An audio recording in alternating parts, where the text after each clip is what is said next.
Lihat ke bari. Atrai kasin kemenkom yang na manisat mat dan ya syom meeting hadu katapur.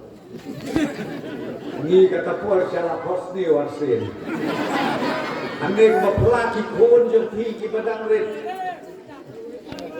Dang ii bah ke jemur ke jemurhat. Cepat sampai.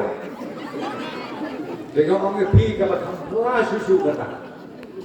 Baimat pilih pilih dia mebah. Yang syabut sekisnawa jadi lawan beri, ngatai lawan rep, lawan riang, lawan pom sensar. Dan mereka berpelak lomba isyak iklan badai pi. Bandai mangi kata nak berpilah kelalendang. La alaisin sausin posniu. Kata ke pemelasyar serlak bunkam day dua nombar. Lalu hati nombar itu kan. Boleh diminta nama bangun tan ke posniu buasimin. Umlah kenci.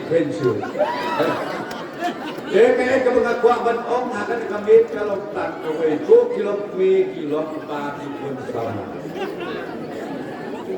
Awak jakat raya kan disuruh dan tinggi ai sanction. Ar hajar kat kendai sedang. Meneba albin itu bahwa UCM badan belum jengi lawan yuk jat hendak senang jempi. Dekalong kai kebetulan. Deka pengakuan ban om ya pi. Nin yang persang ban warna susu ya karoi kapal.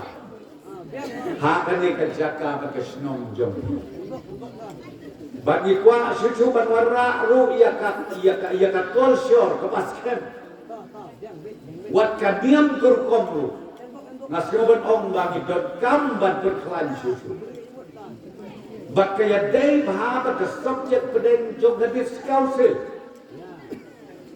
Kadang election discussion namun ya tu ipi kadang kebetulan kam tap nak kementak kelegisan telegisno.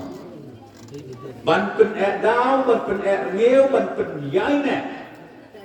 Na kawai kapateng sa kawai pat kapateng. Day lemba juga discouncil bakilapan sanjo.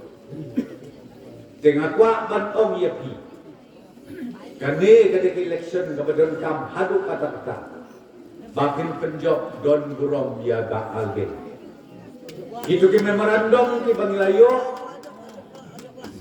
La kolong nang ne nakasnong la ne ki sansnong ngan sakte pa nasnosen namar ba watang ka mobile network don ngan pentikena bangan bodin andala dep kan election. Hakaba lakum no day bandon uwe utawa. Nak kebentarkan dengan tangan dan mereka dengan sanksnong berjampi.